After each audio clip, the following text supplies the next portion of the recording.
Hi, I'm Carl Schwanke. I'm a senior library assistant at Imaginon, and I know that there are a lot of good books for you out there to find lots of stories, folk tales, true stories, any kind of story you'd like. But there are also lots of good stories out on the web, out on the internet.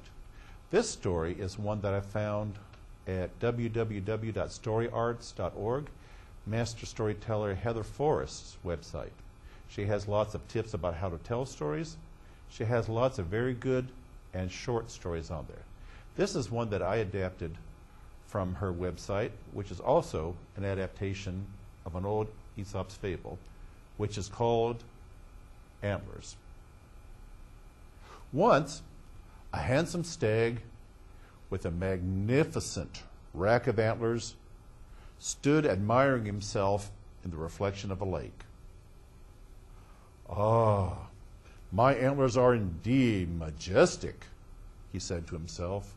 But then looking down, he said, "But these legs of mine, they're so spindly and so skinny that I wish I could just hide them from everybody. They're embarrassing." And no sooner had he said that than all of a sudden a hunter's arrow whizzed by. The buck bounded into the woods as quickly as it could, running frantically for his life, when his big, magnificent antlers got caught in the branches of a low-lying tree.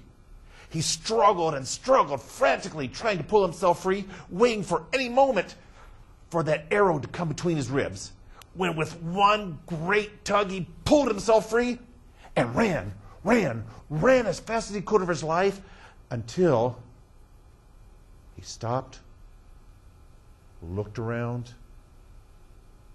and knew that he had run far enough to be safe.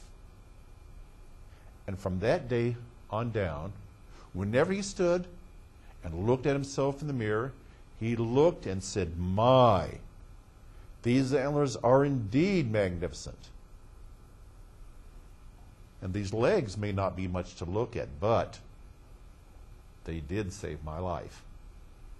And that is the story of Antlers.